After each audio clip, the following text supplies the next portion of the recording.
to turn it over to Kara Clark to begin the presentation this morning. Good morning. Good morning. Thanks, Davin. Thank you everyone so much for joining us today. Myself and Courtney Baker, we're going to provide an overview of the Individual and Family Support Unit. A little bit of background on myself is I am an advocate. I'm based in our Del Mar office, which is in the Capital Region of New York State. My educational background is in sociology and criminology, and my work background is primarily in nonprofits. I've worked in direct service, working with women, youth, LGBTQIA+, as well as refugees. And then I made my transition to state work at the Justice Center 2 years ago.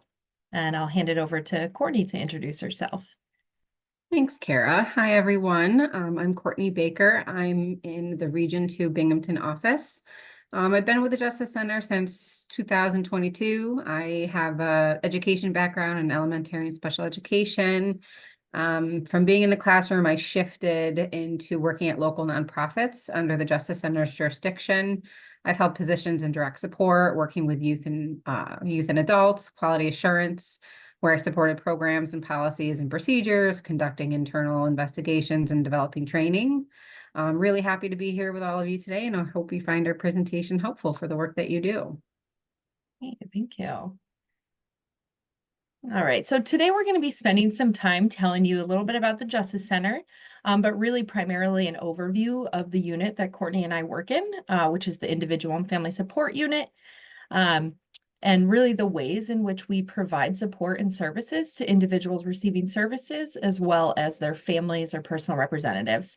Since the Individual and Family Support Unit is really a mouthful, we are going to refer to ourselves as IFSU, so IFSU, the acronym that we'll be using. And then towards the end of the presentation, we're going to share some helpful resources. There will be QR codes on the slides themselves, which you can use your phone to take a picture of, and it will pop up with a URL. And we'll also be sharing those links in the chat. And then any questions that you have, please feel free to put those in the chat as well. And Davin will be helping us with that as our IT expert. So thank you, Davin.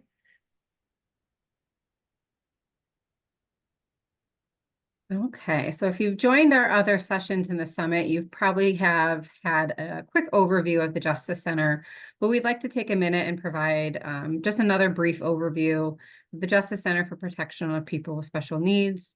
The Justice Center was established in 2013 by the Protection of People with Special Needs Act. The agency was created to restore public trust in the institutions and individuals receiving the care in caring for vulnerable populations by protecting their health, safety, and dignity. Prior to the establishment of the agency, there was no consistent ways to prevent staff who committed serious acts from abuse from getting another job working with vulnerable populations. Additionally, inconsistent laws, rules, regulations, requirements, and standards across service systems really presented challenges providing the best care. So essentially, there wasn't enough oversight for staff. Staff members were moving from one facility to another and recommitting abuse, and now we have the ability to track those concerns and issues. We identify trends and use our system to track provider agencies as a whole. Therefore, our goal at the Justice Center is to protect individuals receiving services and to ensure that all allegations of abuse or neglect by staff are fully investigated. The Justice Center investigates, reviews, and makes final determinations for all allegations that rise to the level of abuse and neglect by staff. And finally, it's important to note that the Justice Center does not interrogate, arrest, or prosecute any of the individuals who are receiving services. Our vision: people with special needs shall be protected from abuse, neglect, and mistreatment. This will be accomplished by assuring that the state maintains the nation's highest standards of health, safety, dignity, and by supporting the dedicated people who provide services. Okay, so who we protect. The Justice Center has jurisdiction over more than 1 million individuals receiving services across 6 state agencies. Our jurisdiction includes all programs operated, licensed, and certified by these 6 state agencies. I won't read through each of these, but I will highlight just a few. So many of the reports the Justice Center receives are from the State Agency Office for People with Developmental Disabilities. A few examples of areas under our jurisdiction are immediate care facilities, individual residence alternatives, and family care homes. Jurisdiction over the Office of Mental Health would include inpatient hospital psychiatric units, community residences, and community treatment programs. There are less programs under the Department of Health and New York State Education where the Justice Center has jurisdiction. Department of Health examples would include overnight, summer, and traveling day camps for children with developmental disabilities that must obtain Department of Health permits. So that's very specific. And then state education department examples would be New York State Schools for the Blind and Deaf, schools for youth and residential care, and out-of-state schools serving residents of New York State. So as you can see, our jurisdiction is quite extensive. We think it's also important to note and acknowledge where the Justice Center does not have jurisdiction. The Justice Center does not have jurisdiction over nursing homes, public schools, daycares, and general hospitals. In terms of making reports to the Justice Center, some of you may have had the experience of calling in a report to our hotline, also known as the Vulnerable Persons Central Register. So that's a mouthful, and I definitely don't want to keep saying that because I'll just butcher it. So we will refer to that as the VPCR. Our agency operates a toll-free hotline 24 hours a day, 7 days a week, for receiving reports of allegations of abuse and neglect. Allegations of abuse and neglect can be made by anyone. This includes a parent, advocate, guardian. We encourage people to make a report to the VPCR when you have knowledge or have reason to believe that an individual receiving services has been abused, neglected, or mistreated.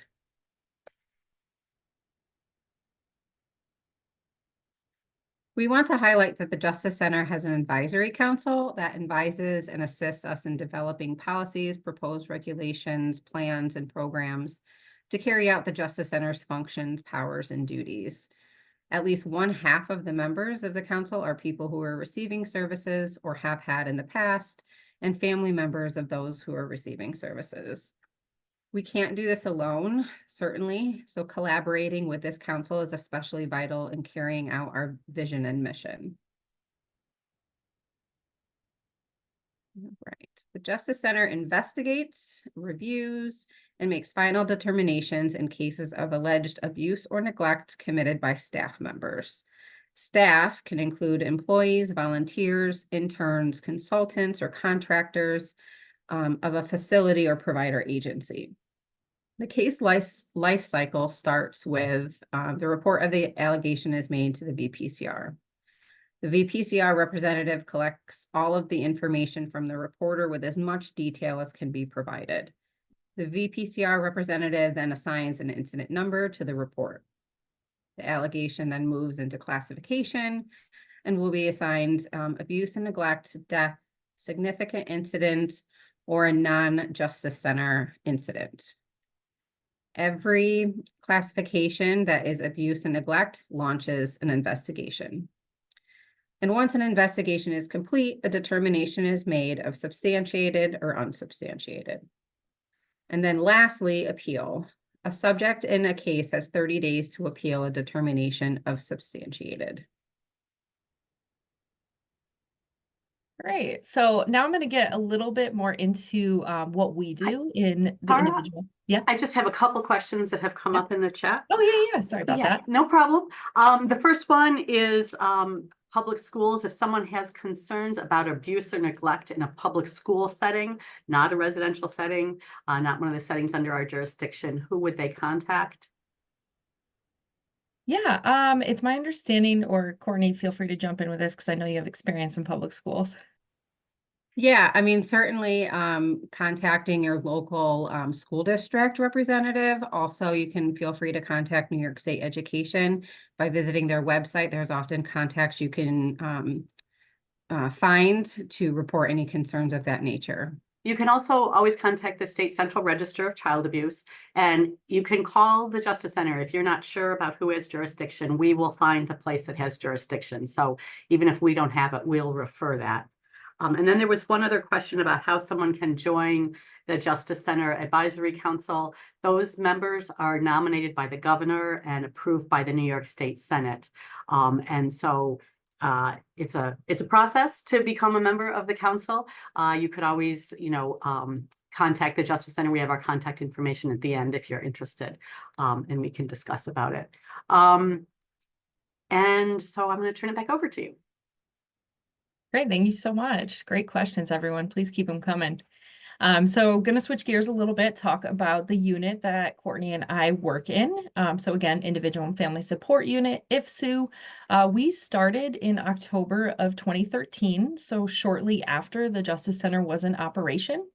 At that time, our unit was really in its infancy, and the extent, thank you for the thumbs up and the clapping. So at the time, the unit, we were in our infancy, and so kind of the extent of the need for supportive services was really unknown.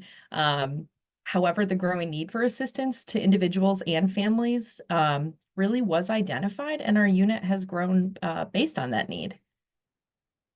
So this is a map of New York State and also a map of all of our regional offices that we work out of in terms of IFSU advocates who work out of. So we have 5 regions, and each star represents where a staff member is located. We have about 20 total staff now, so we have grown significantly because we started with 1. That includes advocates, coordinators, support staff, and then assistant director and director. In terms of background, we all come from a variety of different backgrounds, just like Courtney and myself. We just explained our background through nonprofit work, through education. Other of our advocates have worked in family court, mental health court, child advocacy centers, domestic violence shelters, rape crisis programs, case management. So really a lot of different backgrounds, a lot of diverse backgrounds. We can all offer, different things, which is really amazing, have wonderful conversations and provide the best care possible. So we do provide support to individuals and family members and callers. This is regardless of the classification. So for example, if someone calls with a general inquiry, or if their allegation does not rise to the level of abuse and neglect or is a non-reportable incident to the Justice Center, we can still provide that support to that individual via phone. And then we do provide support during interviews for abuse and neglect cases that are led by the Justice Center. Those can be conducted in person or via WebEx. During interviews, we provide emotional support to the individual, the family member, ask any questions, work with the investigator to really make the interview as comfortable as possible and provide a trauma-informed approach. And then, so finally, there is an additional star in our map in the orange section. And so there's 2 stars right next to each other, kind of in the Utica region. So that extra star represents our ombudsman. Our ombudsman is Lisa. She is based out of our Utica office. And so she regularly travels to the 2 remaining OPWDD developmental centers in New York. So that would be Sun Mountain, Tupper Lake, and then Valley Ridge in Norwich. And we're going to talk a little bit more about her role later on in the presentation. Okay, so what are the benefits of advocacy, and how do our advocates in the Individual and Family Support Unit assist individuals and families?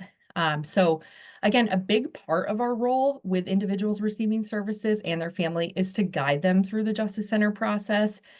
This would include reporting, interviewing, explaining the final determination process, unsubstantiated versus substantiated, explaining the letters that they're going to receive have a lot of kind of legal words in it that can be a little bit confusing to understand, so we explain those. We also provide support again during Justice Center-led interviews.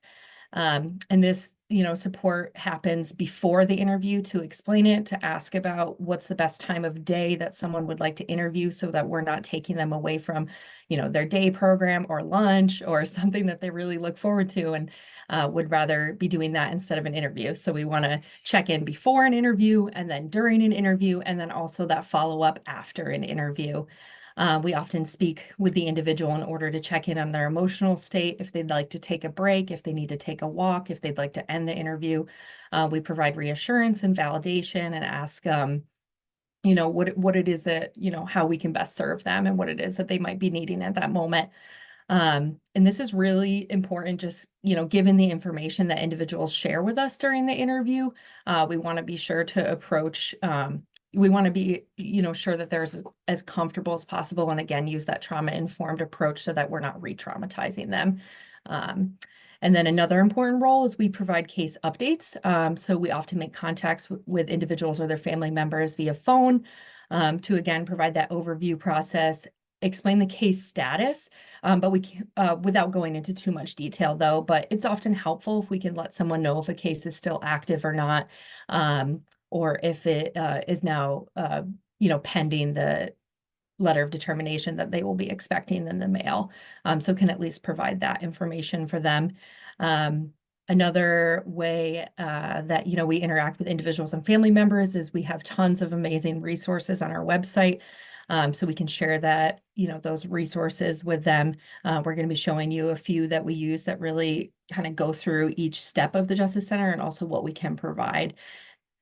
And then, again, we provide support through the case life cycle. So we like to say, right as that allegation comes in, right at the onset of a case, and then also we provide ongoing support. So maybe after a case, we build that rapport with families and individuals so they, feel comfortable with us. Courtney's going to talk a little bit about a case example that she has that spanned 10 months of contact with a family and an individual, and, really the impact that, they feel for having someone that they trust to advocate for them.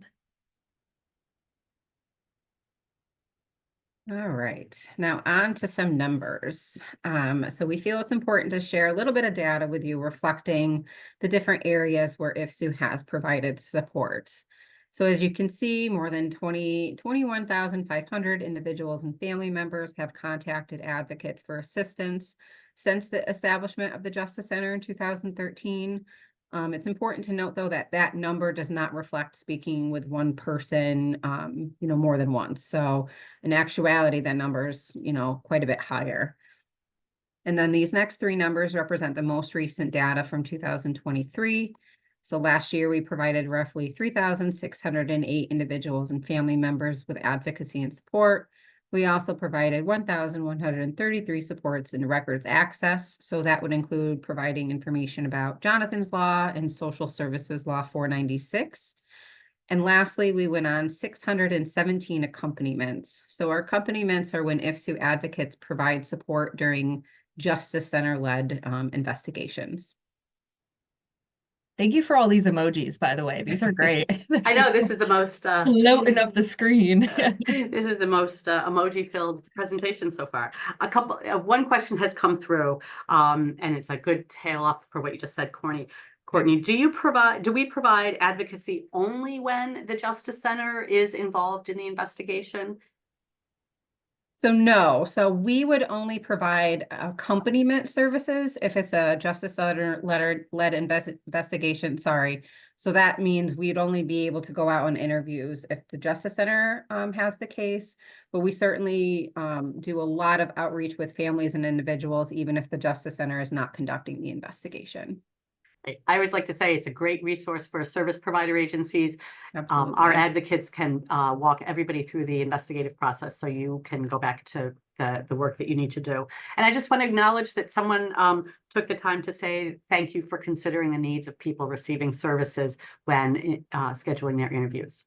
Yeah. That's it for now. Good questions. Like Kara said, keep them coming. We like it. So like Kara said a little bit earlier, about my case example, I'm going to provide just a brief overview of one way I helped a mother and son. I always find it's helpful to provide examples to really give everyone a perspective of how IFSU can support family members and individuals receiving services. So for this particular case study, I was connected with a mother and her son through our call center. So she made several reports to the VPCR regarding her son's care in his group home. They both had questions about the investigation process and best ways to communicate with the state agency. So I provided information about what to expect from start to finish. This included explaining abuse and neglect investigations and what happens when the state agency investigates. So although the state agency might be delegated an abuse and neglect case, the Justice Center at the end will still review the final investigative report and provide the final letter of determination in the mail to the family. And then I explained what the contents of that letter of determination would mean when they receive it. So we use the terms substantiated, unsubstantiated. And I always like to tell family members and individuals, when you get those letters, they don't have a lot of detail, and they can be quite confusing. So I know for myself, and probably Kara too, we always encourage people to reach out to us when they have those letters of determination, so we can go through what it means with them. So after receiving several unsubstantiated reports, this mother and her son, they both expressed some frustrations with the process. And an investigation can be unsubstantiated for a variety of reasons. There might not have been enough evidence to show what the alleged abuse or neglect had occurred, or that a specific individual was not found responsible for the incident. And it's always important to emphasize that an unsubstantiated finding does not prevent other follow-up actions from taking place. This may include employee discipline by the state agency, additional supervision, training, and other follow-up that state agency is responsible for implementing. My support in this case, like Kara said, it really spanned over 10+ months. There was lots of phone calls, lots of emails. You know, I'm totally that person that I think I answer all of my questions and then another pops up. So the same was with this situation. I really had that transparency with the mother and her son. He was also a really great advocate for himself. So I really emphasized, that with him, and referred him to check out SANES, which is the Self Advocates of New York State, for further, support in that area, because like I said, he was really great in voicing his concerns and what he needs for support.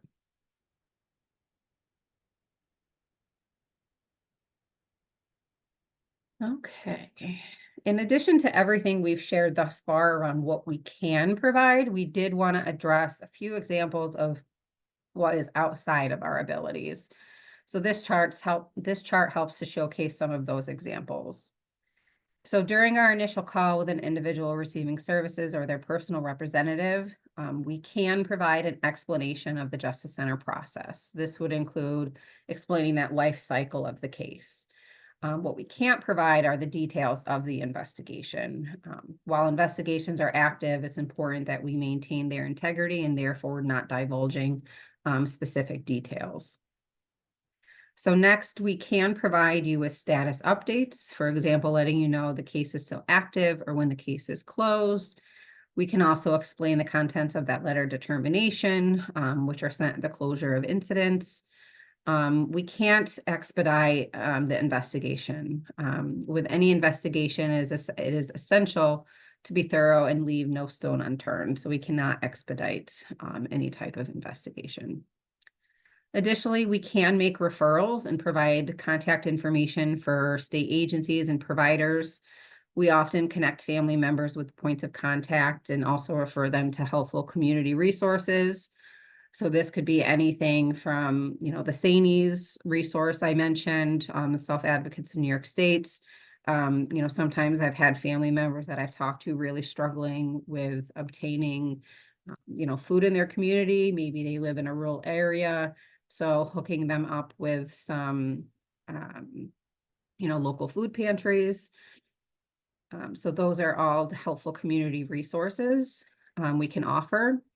However, we can't provide direct case management. So in situations where somebody is receiving services or their family members need support with accessing services long-term, we would refer them to their care manager, social worker, or provide a contact information of how to obtain those types of supports if they don't have them in place.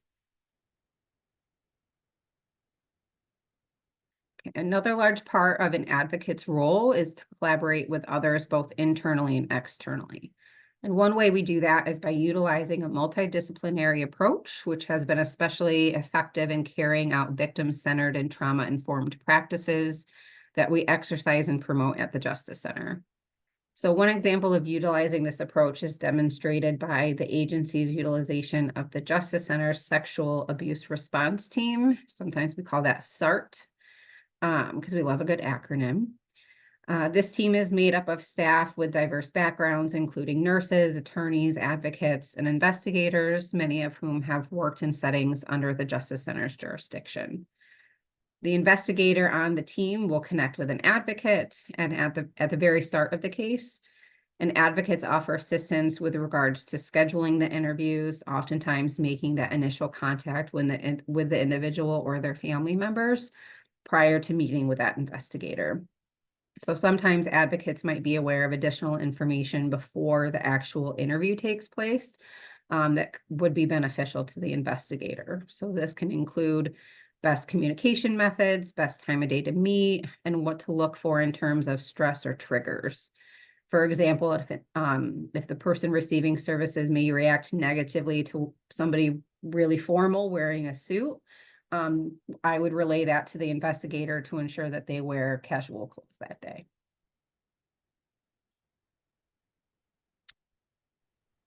Hi, there's just a question that came up. Someone wanted to know how can a family member learn more about any actions that a provider agency might have taken in response to an allegation, whether it be substantiated or unsubstantiated? That is a great question. So when they receive the letter determination and see, that it is substantiated or unsubstantiated, I always have that conversation with the family member about records access. So whether that be obtaining a copy of the investigative report through Jonathan's Law or through Social Services Law 496, they will have access to the full investigative report that would then have, any recommendations made regarding the outcome of the investigation, whether that be substantiated or unsubstantiated. And oftentimes reaching out to the agency to request a meeting is a really helpful way to open lines of communication. Thank you. And I just want to point out, we don't publish on our website results from individual provider agencies. We do monthly reports that talk about what's been reported to us in the aggregate. If you have questions about a specific provider, you can always contact our individual and family support unit, and they can walk you through what the options are available under New York State law to get that information. All right, I'm gonna turn it back over. Okay. Thanks, Davin. As part of the multidisciplinary approach I just discussed, we participate in several other internal specialized teams. So these include the mortality case coordination, where we work closely with investigators on cases involving the death of an individual receiving services to ensure that we are providing support to their families during a very difficult time that they're going through. The sexual abuse response team, which we just discussed, and we're active participants in our abuse prevention work groups, which are led by the Prevention of Quality Improvement Unit and participate along with members of other state agencies in identifying best practices around abuse prevention.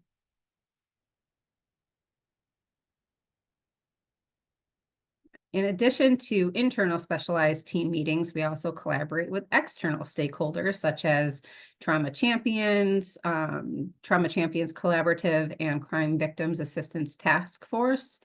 So these meetings provide IFSU with an opportunity to get to know our stakeholders and partners and allows them to get to know the Justice Center and IFSU.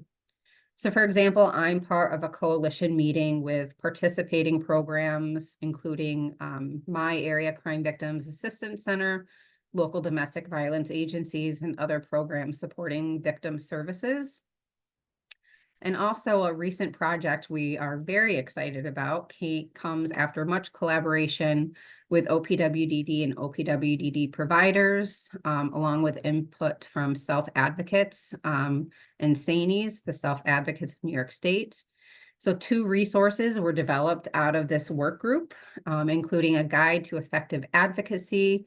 So this is tips for personal representatives and people receiving services, and a provider's guide to effective communication. So that includes tips for communicating with personal representatives family members, and people receiving services. So we have one for providers and one for individuals and their family members. So stay tuned for these to be available on our websites, hopefully very soon. We have found that participating in these types of meetings and work groups promotes collaboration and increases our referral base for individuals and their families, as well as keeping us up to date with the services and supports in our own communities. We often identify outreach opportunities where we can present or provide information at conferences and events. We love traveling to all areas of New York State. If you know of any opportunities where you would like to have us present or share information, please be sure to contact us, and our contact information will be provided at the end of this presentation. Great. So before we move on to tell you about some other areas of the agency, we wanted to give you a brief overview of our process when it comes to how we as advocates respond to inquiries. So our process really starts with a referral being received by our team. So the bulk of our referrals come from our call center, so the 24/7 call center, the VPCR. And then also, we receive referrals from our information line, and then we also receive referrals directly from the investigation unit, which typically occurs after an individual or family member calls the Justice Center looking for additional information or support. And then also part of that multidisciplinary approach of working together on particular cases. And then, so once we process the referral, it's assigned to an advocate. Our support coordinator, our support staff, they often consider the location of the referral. If it's an active Justice Center-led case where we are likely to have an advocate participate in an in-person interview, they will want to make sure that that's assigned to someone local. And then there's other factors with assigning referrals. If, say for Courtney, for example, she spoke with that mother and son over a 10-month time span. They're going to keep that referral with Courtney then and, not assign it to me because they've already built that rapport.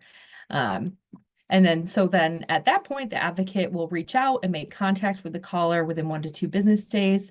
If it's a more urgent matter, we will call as soon as possible, made earlier. And then we provide our direct contact information for future contact. We provide our hours, and so that they have a direct way to reach us so that they don't have to reach back out through the call center or for the information line. That direct contact, we recognize that it's just a lot easier to go, right to us. And then we provide ongoing support as needed and refer the caller appropriately depending on their specific needs. And so again, earlier I pointed out the ombudsman on the, yep. I have one quick question. So somebody wanted to know if there's a case where, somebody, maybe they were substantiated, that the incident was substantiated as psychological abuse. Whose is it the investigator's responsibility to provide follow-up care for that person, or is it the provider agency's responsibility to provide follow-up care? Yeah, that's a great question. It is the provider agency's responsibility in terms of that. Yeah, in terms of follow-up and corrective actions. Right. And if you have questions, you can always call our individual, our IFSU unit, and they will walk you through it and try and reach out to the extent that they can. Yep. There you go. Great question. Okay, so yes, earlier I pointed out on the map that we have an ombudsman located in our Utica office. And so really just want to take a few moments to tell you about this unique role. So she regularly travels to the 2 remaining OPWDD developmental centers, like I mentioned, so Sun Mountain, Tupper Lake, Valley Ridge, and Norwich. Our ombudsman really is a frontline advocate who supports individuals in expressing their concerns so that their needs are being heard, their rights are being acknowledged, and the identified problems are being resolved. The ombudsman facilitates a self-advocacy committee for individuals receiving services within these facilities, and she strongly encourages and promotes self-advocacy within these committee meetings. And that's really to provide self-determination, educate individuals to better be able to work towards making healthy and informed choices. And then in addition, she also identifies systemic trends or issues that may be present and works for advocating for change within these facilities. some numbers about our Ombudsman program. So the Ombudsman addresses systemic trends by supporting self-advocacy initiatives. And then this is through participation in more than 1,000 committee and treatment team meetings annually. And then to provide you with a few more numbers, the Ombudsman since 2013 has provided roughly 3,500 advocacy and support services, and then also has made contact 988 times with to 988 individual and family members. And again, this doesn't represent making more than one contact with the same individual or family member. My brain didn't work there. All right. So we're going to talk about a variety of resources that really can be helpful in explaining our role as advocates, but also the services we provide in IFSU, and then also the services that the Justice Center provides as a whole. All of these resources can be found on our website, and most are also available in print. We're going to be focused on a few that we regularly utilize and that individuals and families have found to be most helpful over the past 11 years. So on our website, you can find our disability resources page. It is very user-friendly, and the page provides info on programs, services, laws, and regulations. There's a QR code on the right-hand side of this slide, which you can scan. It will take you right to that URL. And so this page really includes information on transportation, healthcare, housing, information about our technology-related assistance for individuals with disabilities program, say that 5 times fast, our trade program, which really operates like a loan library if you're interested in any technology assistive devices. It's really remarkable. And these are out of independent living centers throughout New York State. We have a list of those on the website as well. It's very search and user-friendly. And then here are a few examples popping up of the different brochures that we use at the JC, all of which, of course, can be found on our website. The first one all the way to the left is our guidance for individuals and family members through the investigative process. I really, really like this resource a lot because it kind of just walks through everything from calling in the allegation and then what happens next in terms of classification, and then what happens next in terms of investigation, and just find it to be a really useful resource. And then we also have information on mortality review and investigations.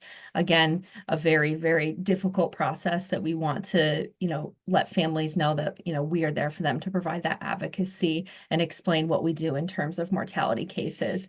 The middle little small resource is our resource card. It's pocket size, so it can fit in a wallet or in your pocket. And it is also perforated. So one half has information for individuals and the other half has information for mandated reporters and provider staff. And then we have information on Jonathan's Law for records access. So helping, individuals and family members understanding their right to redacted records of an investigation. And then the last pamphlet is through the Office of Victim Services, so services for crime victims, witnesses, and families. Quick question. Yep. Are these resources available on our website? They are available on our website, yes. Thank you. Let's see, there are QR codes, which will take you right to the website, or there's a search bar on the website as well, which I find to be easiest to search for whatever resource you're looking for.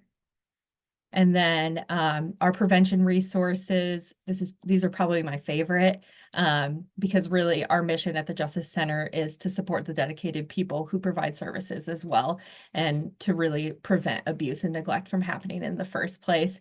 And so we have established layers of safeguards as well as produced materials meant to really help providers prevent and protect vulnerable individuals from abuse and neglect.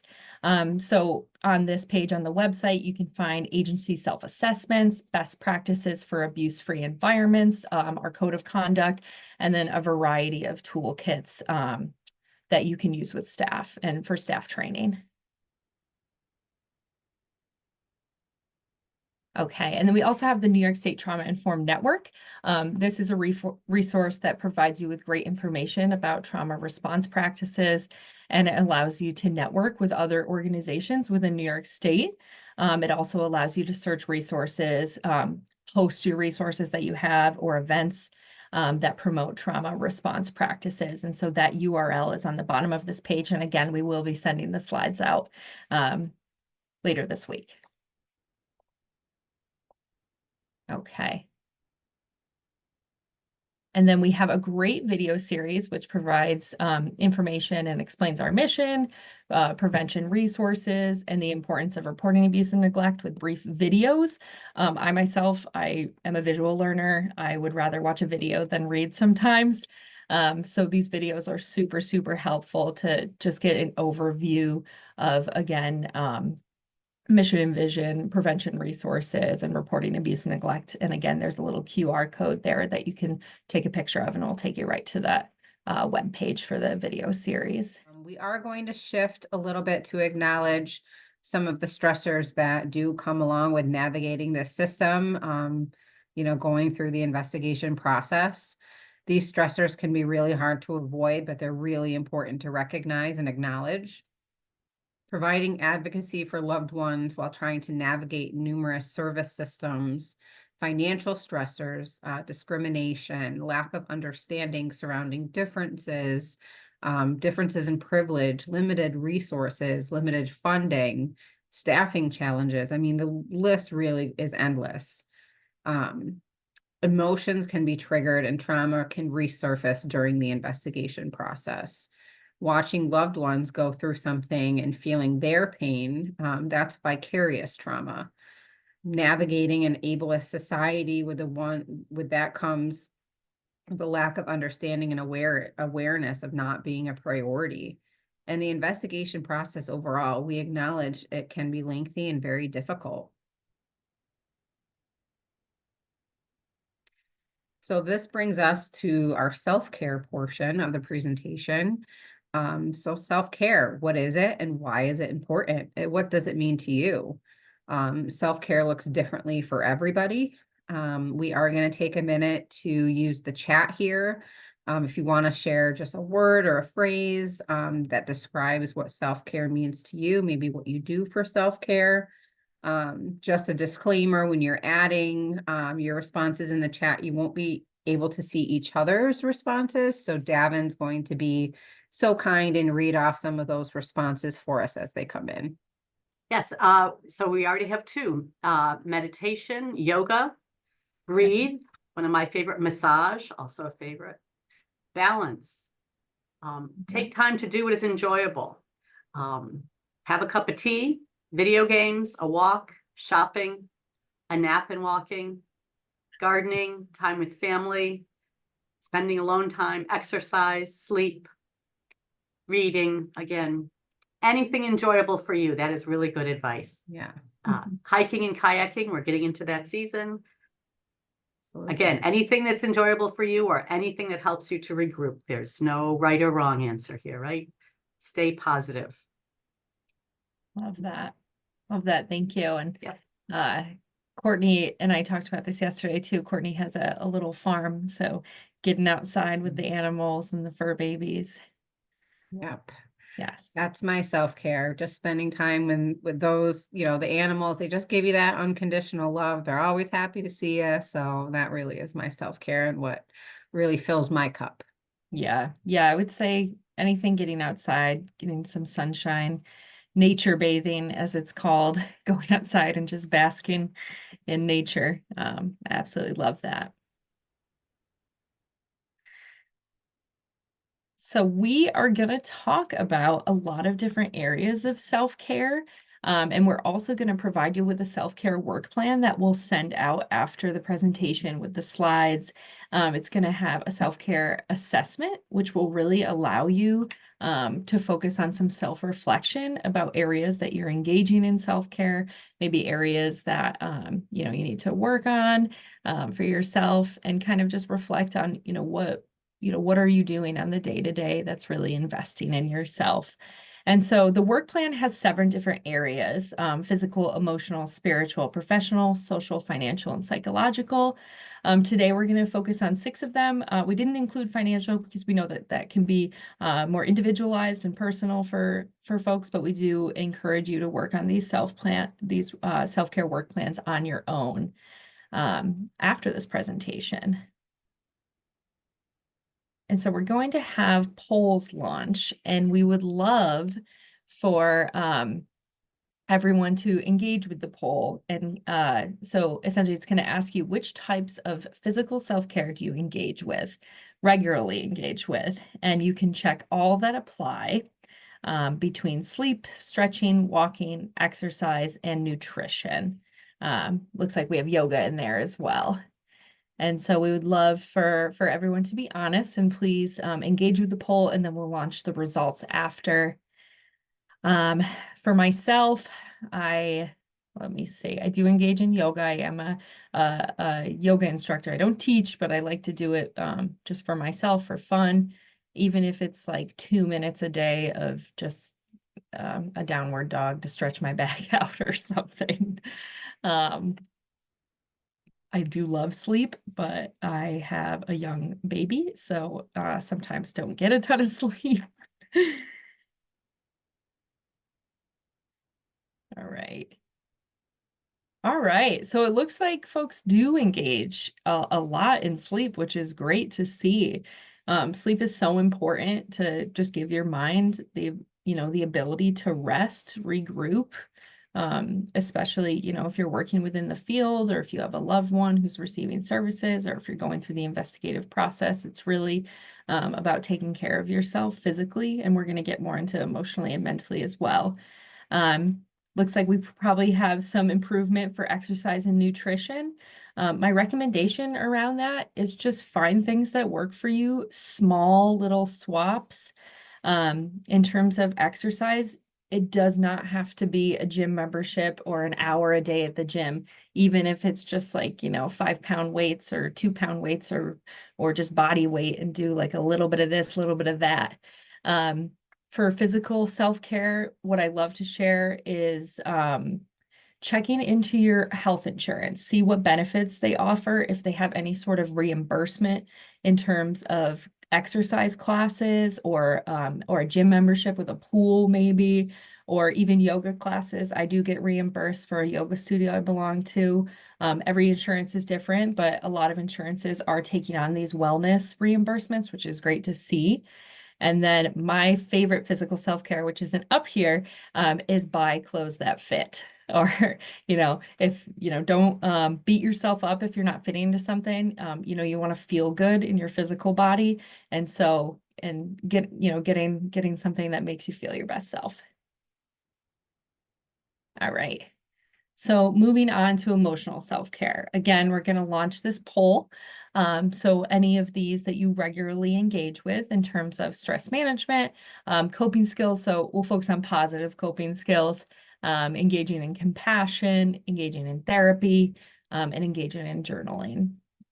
So give you some time. Courtney, what do you do for emotional self-care, if you don't mind sharing? Yeah, I definitely try to do my best to focus on stress management. I'm a big for that particular, it's more of maybe organizational, but it definitely for me fits under stress management are lists. Yeah. So I feel like if I start each day with a list, to me, I'm able to focus on that. And you kind of put the ones that are a higher priority higher up on the list, ones that are, I can get to by the end of the week, lower on the list. So that is related to work. For my own emotional well-being, definitely compassion, and I get that through family and friends. So really taking time to spend those with closest with me, I feel that is, a good emotional recharge for me. Yeah, no, absolutely. Thank you for sharing that. My therapist said, because I also love a list, and I was talking about how I just don't have enough time to do my list. And she's like, well, is that causing more stress, or is that, is that stress management, or is that causing more stress? And so I did a little self-reflection, and she was like, how about instead of a to-do list, you do a done list, or like to done list. And I was like, okay. And just shifting that mindset was huge, because then I was like, Yeah. look at all this stuff I accomplished, not I haven't checked that box yet. So recommend that if you're finding that you can't finish your to-do list. I do love that. So it looks like about half of folks engage in stress management, coping skills, and compassion, which is great, which is wonderful. And then a few folks are engaging in therapy as well as journaling, absolutely a form of therapy. And for my emotional self-care, some things, and we'll talk about these in the other areas too, but boundaries, saying no is important for my emotional self-care. Or for my stress management, and like recognizing when I'm just at capacity. And saying no can be very powerful, and it doesn't need an explanation. Right. Okay, so spiritual self-care. So this can be time alone. Someone mentioned meditation, so engaging in meditation, prayer, going outside in nature, or having a sacred space, whether that be outside, inside, in your home, somewhere that that speaks to you. Yeah, and I'd say, like, for myself, I try to meditate. I don't think it's my speed though. I like to calm my mind. But I think in that sense, I shouldn't beat myself up, because there's other ways to engage in spiritual self-care. You don't have to meditate or do yoga to engage in self-care. It's all about finding what works for you. For me, going outside in nature for sure, and sitting alone. I really, really honor alone time. And yeah. How about you? Anything for spiritual self-care? Yeah, definitely getting outside in nature. I was literally just thinking this as we were going over it though. You mentioned I have a little bit of a farm. So, with spring comes the rain, comes the mud. So sometimes when I'm enjoying my time outside, I'm noticing all of the mud and all of the yuckiness that's going on, which can increase my stress. So I have to be very mindful of, taking some deep breaths and not worrying on the things that you just can't control. Yeah. But definitely the weather is starting to get nicer. So definitely enjoying getting out there and seeing, some of the flowers blooming and the trees coming up. So Yeah. Gratitude for the mud will eventually turn to yes. grass, maybe, hopefully. Okay, so it looks like a lot of people are engaging in alone time as part of their spiritual self-care, which is great to see. Some folks meditation, and then about a third of folks for prayer, nature, and then sacred space. So all just, wonderful opportunities to maybe connect with something beyond you or higher than you, whatever you believe, whatever your belief system is, attending church, temple, mosque, outside, just connecting on a deeper level. Amazing. And thank you for all the emojis. It's hard when we're just talking to each other. We can't see everyone, but we hope that you're enjoying this. Okay, so professional self-care. So this could include time management, work boundaries, taking breaks, and utilizing your lunch break, not checking your email after hours, turning off your phone after hours, unless you're on call, of course. And so which of these types of professional self-care do you engage with? And I would love everyone to be completely honest. So between the three: time management, work boundaries, breaks, if you engage with all of them, some of them, and if there's need for improvement, don't check the box. Mhm. I know we have, really great flexibility, and some of you might have flexibility of, work from home sometimes, office other times. So, for me, utilizing those breaks in a productive way of getting up and stretching. A lot of people these days get funding for like the sit to stand desks. So I'm at a really, standing desk right now. yeah, Yeah. really utilizing those supports, I think just is really great benefits for everything on, this list that we're talking about today. Yeah. Wow. Okay. This is amazing. So a little more than half for time management, 62% for work boundaries, and then 63% for breaks. So, obviously still some room for improvement to engage with these. Um, but really out of the others we've done so far, it looks like folks really are engaging in that professional self-care, which is huge to see. And it's great that hopefully agencies and providers and organizations are prioritizing self-care for their staff. Um, something else that I think of, if your agency participates with EAP, they offer a ton of different programs, advice, legal advice, counseling, free services. So something absolutely to take advantage of within the workplace. Something super simple I do is I schedule breaks on my calendar. I use my calendar all day, so that people know that I have 15 minutes to, sit, just sit. Please don't talk to me. I'm going to have some water, some tea, and or listen to a podcast or something. And so really just kind of folding in little pockets of time where you can decompress in a professional space. Okay, so social self-care is next. And so this is really talking about your relationships with friends, family, colleagues. And so engaging in boundaries with your loved ones can sometimes be challenging. Also, having a support system that you invest in and surround yourself with. Maintaining a positive outlook within your social circle, not, falling into a negative space at all times. Not saying that there's, you absolutely should be vulnerable, and toxic positivity is a thing where you don't always have to be positive. And then also social media, that kind of flows in there as well, maybe limiting social media if it's causing toxic negativity or positivity, and then maintaining effective communication within your circle. And then I can't see the bottom one, but friends, but I don't think the poll launched. There we go. Perfect. So any of these that you're regularly engaging in? For myself, I find it really important to be open and honest about when my battery is really drained. And, if I have a friend or a family member that's kind of just dumping so much on me, I sometimes have to say, like, hey, I am here for you, but right now I need to take some time for myself, and I'll circle back to you. Or I was listening to a podcast the other day about the immediacy of texting and how there's such an expectation to text someone back right away. And we've kind of been thrown into this without consent. And so I've been trying to not text back right away if I'm doing something else, or not feel like I need to have that urgency to text back. And it's been pretty life-changing, not gonna lie. Let's see. Okay, so yeah, amazing. So boundaries, me too, need for improvement with social media.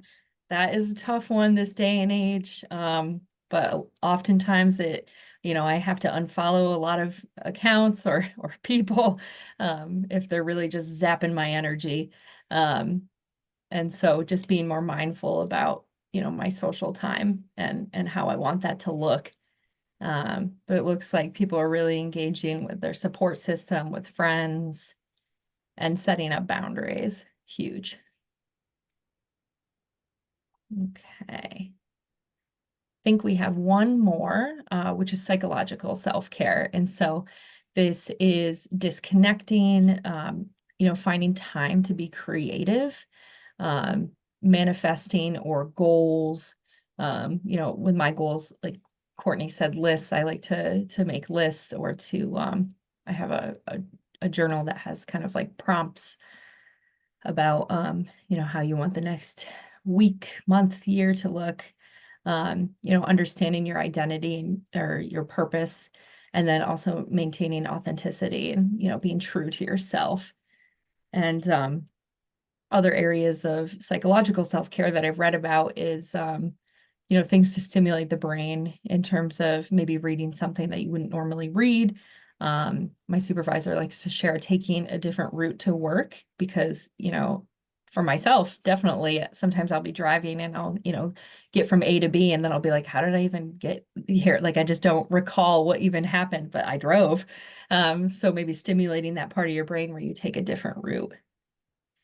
So any of these areas of psychological self-care that folks are engaging with, let's see. Disconnect. That's great to see. Yeah, I resonate with that, disconnecting at, appropriate times, our work lives can get so hectic. Sometimes I think it's hard to turn it off, right? So for me, I've always had a little bit of a commute to and from work. So I really try to disconnect during that time. And you sometimes hear the words leave work at work, not bring it home. I know it's very much so easier said than done, but finding ways that you can disconnect in order to be able to focus on your own self-care and what you need to be able to bring your best self to work the next day, whether that's listening to music, podcasts, running, working out, hikes, any of that. So really resonate with that. Yeah. That's great. Thank you everyone so much for sharing. Let me see.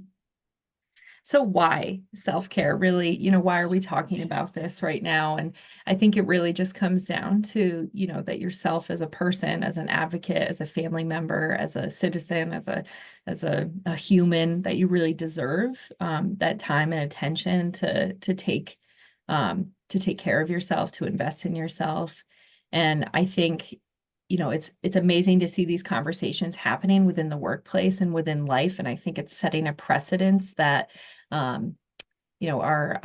jobs are talking about this. They want us to take care of ourselves, that, it's expected that we have time to invest in ourselves. And it really boils down to that, let me say, it's a metaphor where it's like, you can't pour from an empty cup.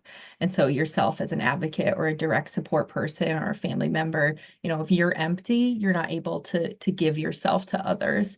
And so finding these just small little tidbits during the day, having a glass of water, saying no to something, and, if you're able to take a walk for your break or take a stroll, get outside for a moment, just small little pockets of time, small little habits, and also understanding that not, one thing works for everyone. And so that self-care work plan is really about you tailoring that to yourself.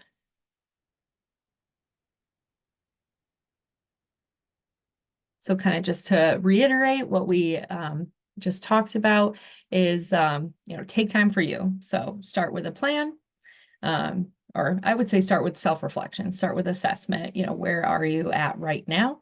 And then create a plan and then commit to it, schedule time, utilize your calendar or little alarm reminders, Post-it notes, whatever works for you to remind yourself to do that thing for yourself. Implement your plan. And then I would also even add, reevaluate, what's working, what's not working. Don't try to do too much at once.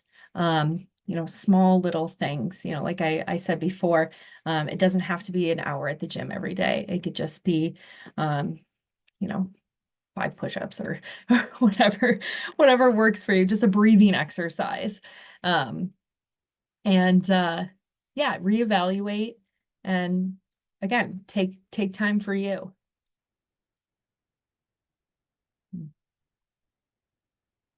Oh, I'm up. All right. So we're going to end on a powerful note by Eleanor Brown. Rest and self-care are so important. When you take time to replenish your spirit, it allows you to serve others from the overflow. You cannot serve from an empty vessel. So goes to the reference of you can't fill up others' cups if yours is empty. So you really need to focus on yourself and your self-care. Really make it a priority, within the work week, on the weekends, whenever you have that free time. And again, we just want to thank you all for taking the time out of your busy days and sharing your inputs and thoughts with all of us. And I hope this was really helpful for all of you. Yeah. Thank you, Okay. Courtney and Kara. We don't have Yep. any questions right now. I'll give it just a couple minutes in case something comes up, or we don't have any questions that pertain to this presentation. So, Okay. Well, we Yeah. mentioned before, we're available to provide support and information. You can email the support coordinator email here, give our info line a call, or scan this QR code as well. Just a plug, you know, we do our best to respond as quick as possible, and a majority of the referrals will be responded to within 1 to 3 business days. You know, and if any questions come in, great. If not, enjoy the time that we're giving you back. Yeah. Focus on That's some part, that was self-care. actually part of our presentation. Yeah. To give you 15 minutes for self-care. right. Get outside Yeah. and bathe in nature if you can. Yeah. I see people are rapidly dropping off. You're getting some emoji love. So let's give people some time back. Thank you all for attending, and thank you for a great presentation. It was wonderful. Thank you Thanks, everyone so everyone. much.